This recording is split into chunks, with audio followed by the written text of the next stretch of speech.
Welcome to Behind the Mic, a podcast from the Concrete Foundations Association, featuring discussions with some of the leading professionals in today's concrete industry.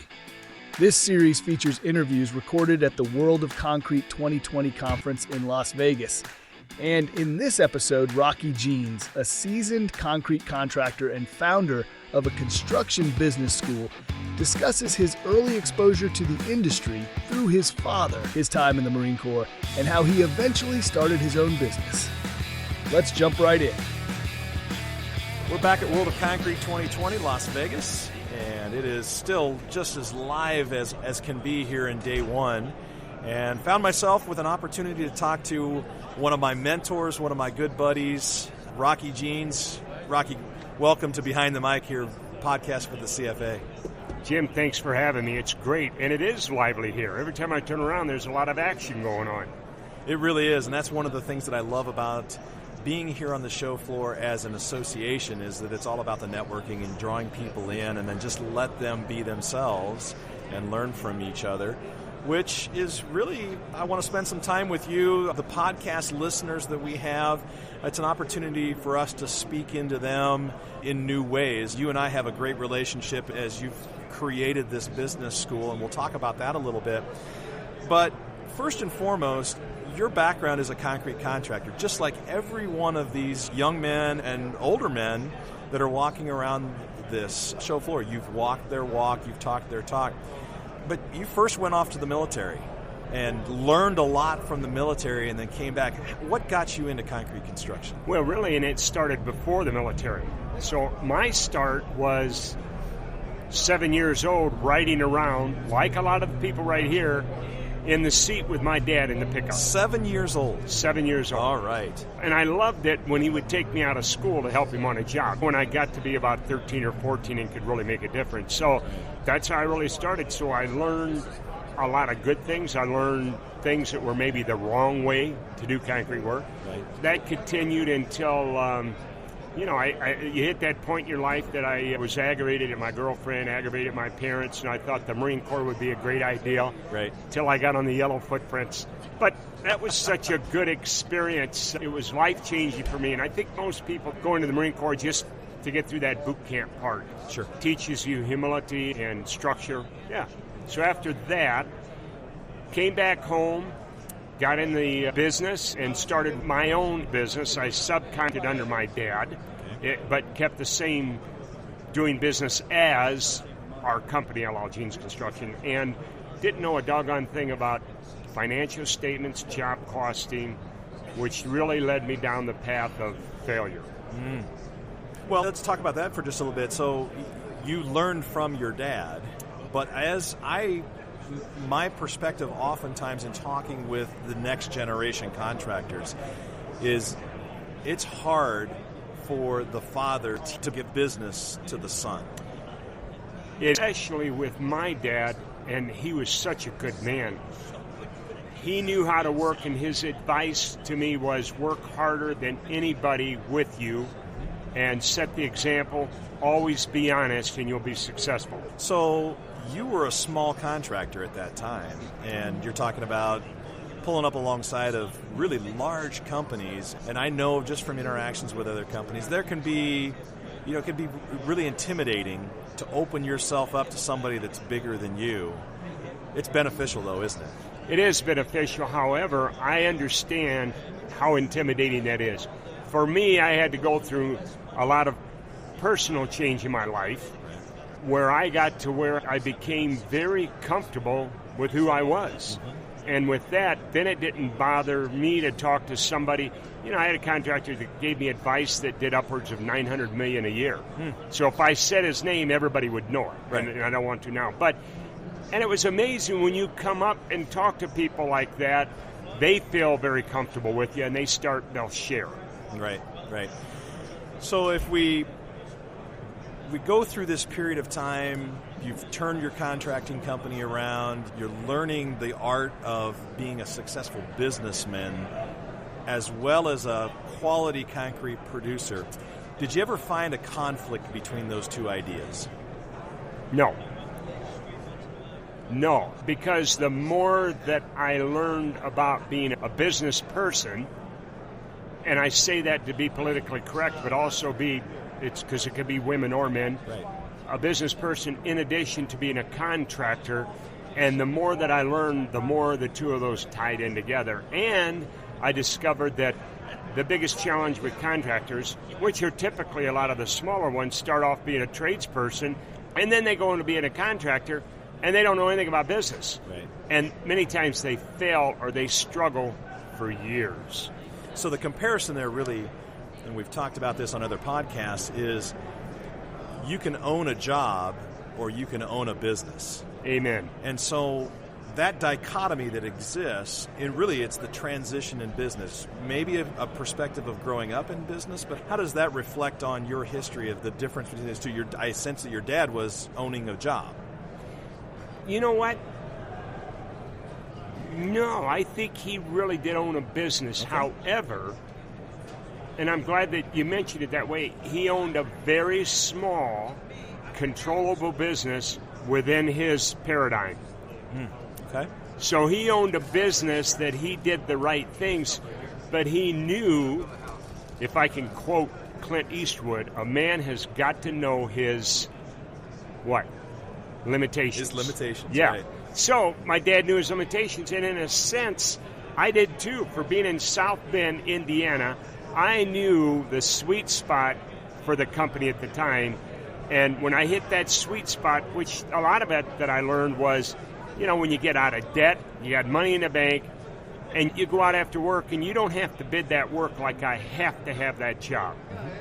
It's a totally different culture, and I don't mean one that takes advantage of customers or anything, but we have to be successful. Right. And we as a company have to be able to pay the employees, pay them well, take care of them, excellent benefits, because without them we have nothing. So it just all ties in together. Right. So from that, you've created what is your current consulting business, your current reality in the concrete industry, your current relationship to the concrete industry is your construction business school. And it really transforms that concept of being an excellent business. And I hear a lot of that in just the way you described that past, that future of yours, of being able to pay your employees and create that reputation in the industry. Talk to me a little bit about the germ of the idea that created the construction business school. The ideal really came from Jim Peterson with Concrete Network. And, I got to back up a little bit. Okay. And I'll make this an abridged version. But in being in an association, I would do booth duty and volunteer for booth duty. Right. So at the time, and I spent 20 years semi-professional guitar player and vocal in a band. And so I was really comfortable in front of people because I was sort of the front man for the band. And I was at the booth at World of Concrete, and one of the people from the World of Concrete comes up in a panic and says, my speaker from Chicago's hung up bad weather, not going to make it, I don't know what I'm going to do. And I said, well, what's the seminar on? And she said, safety. And at that time, I had a small safety company, and World of Concrete has all their speakers send in their presentation on PowerPoint, and everything is, the World of Concrete has it. So I said, well, I'll do it. Right. Give it to me, and I'll have it overnight. So I did that first one, and then I started doing seminars, and then Jim Peterson, unbeknownst to me, had been watching me do the seminars. He approached me and said, I think you ought to put all this together and create a business school. Okay. And that's part of the networking thing, and that's how it started. So I got started with him. We spent 3 days in Palm Springs at his vacation home putting this whole thing together. And then ever since then, it has grown into different areas. What has being a construction business school teacher taught you about your past?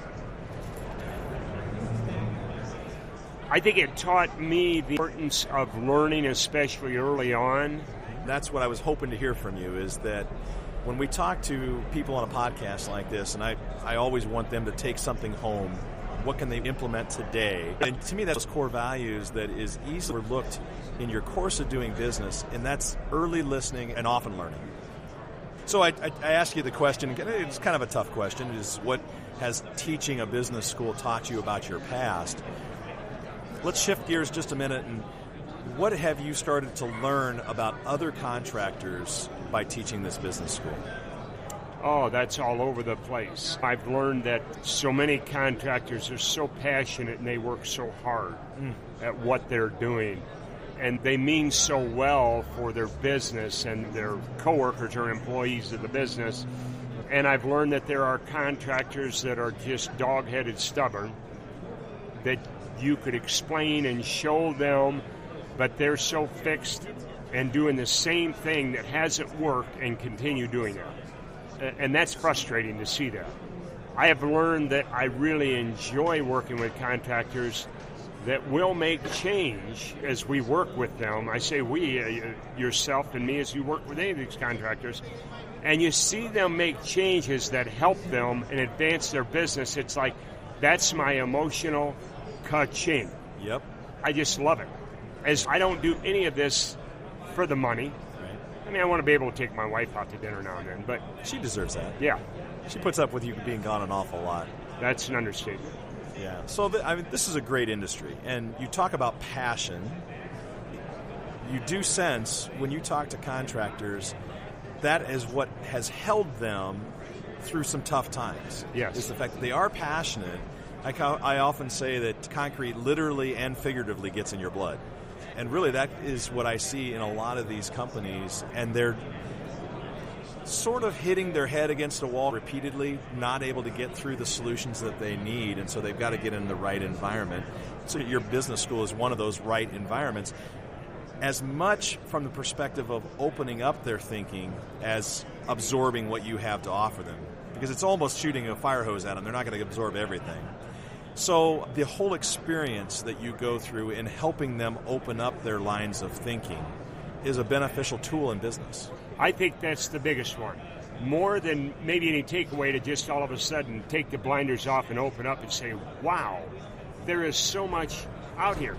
So one of the things I see about contractors, and going back to your question a couple minutes ago about what do I see in them, is that they do work so hard at it and on it that they don't step back at 50,000 feet and give themselves a chance to use their own mind to think about things, because they're working so hard. They want it to work, and it's like beating their head against the wall.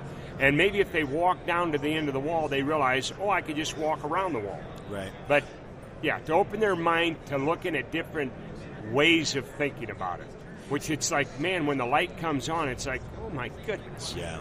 Yeah. Your dad took January, February, March, and sometimes April maybe, or part of April off, probably January, February, December, I think. December, January, February, and March. It wasn't that easy for you. You weren't able to carve that kind of time away from your business, but did it teach you a little bit about that art of stepping away from your business to learn? Oh, yeah, but it didn't hit me until years later that I looked back and thought, you know what?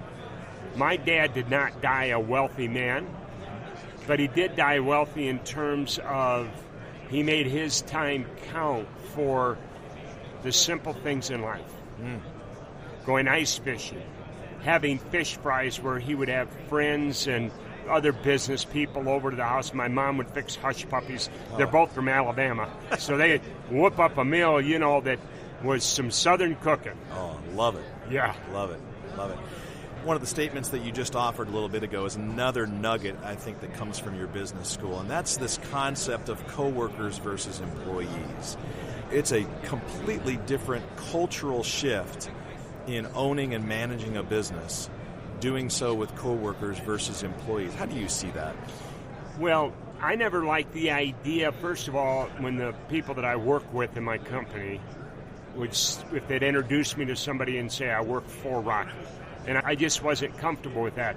So I encouraged them to say, you work with me. I work with you. We work with each other.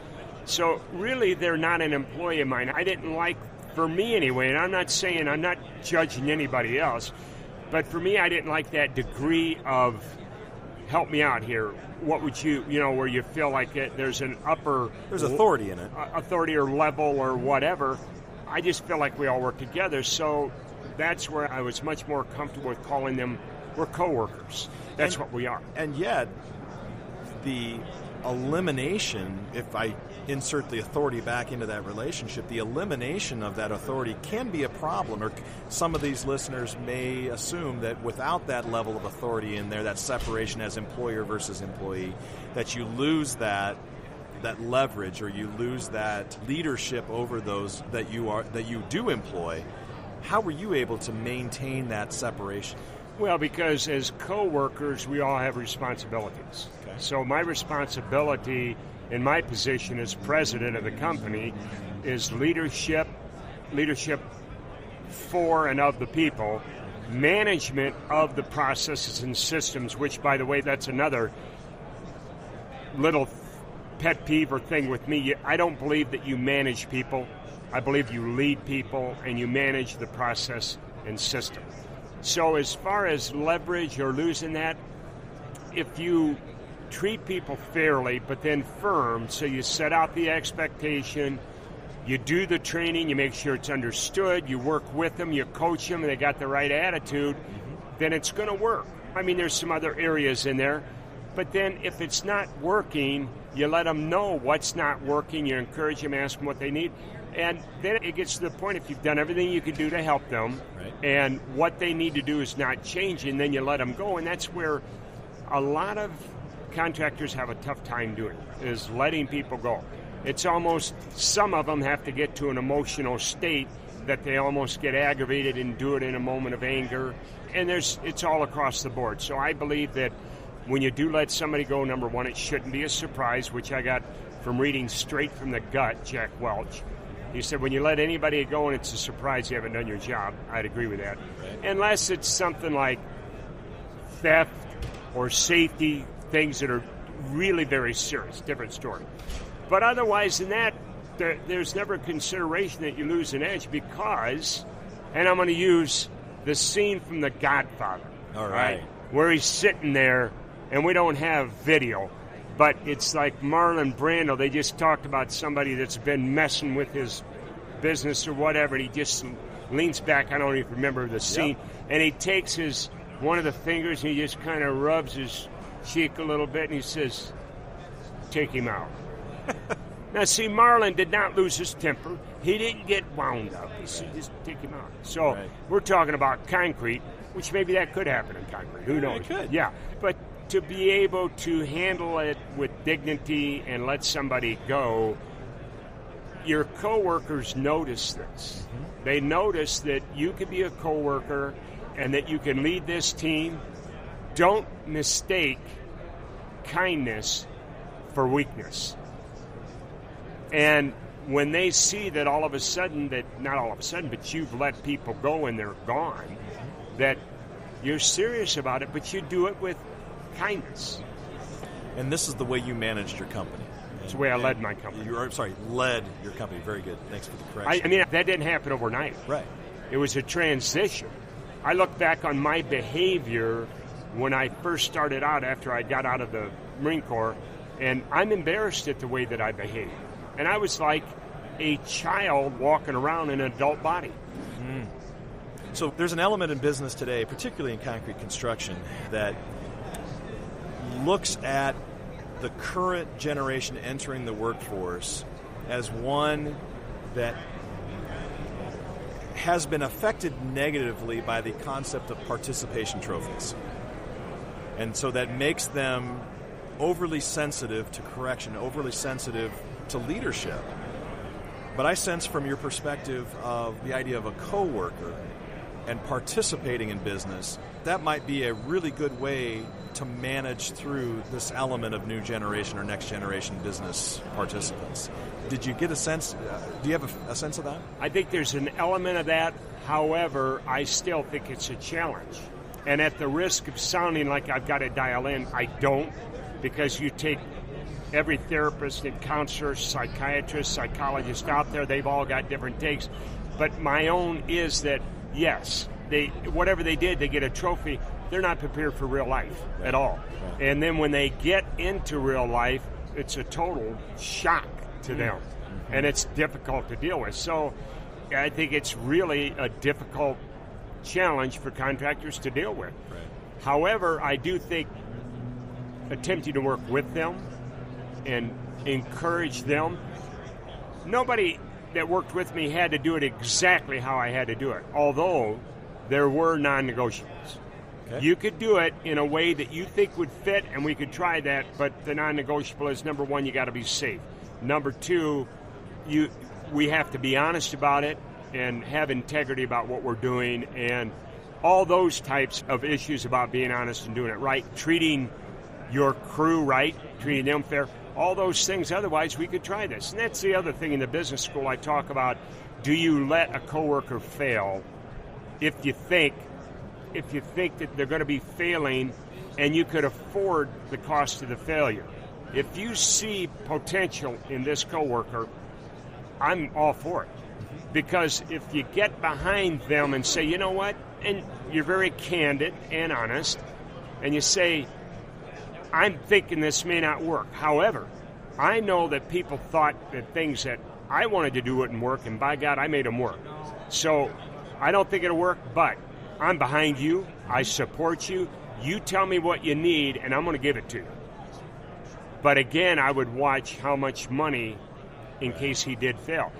And then if they do fail, number one, you hope that they succeed. If they do fail, you know what? You put your arm around their shoulder and you say, I give you credit for trying. So is it a false statement to suggest that you can learn more from failure than you can from success? I don't think that's false at all. Conrad Hilton, don't quote me, but and you might know the stat better than I think he filed bankruptcy 6 or 7 times before he got the Hilton brand up and running. I mean, there's the stories like Elvis Presley at the Grand Ole Opry. They said, go back to driving a truck. Or Michael Jordan, who got cut in 7th grade. Or Kentucky Fried Chicken, Colonel Sanders, who didn't make it happen until he was 65 years old.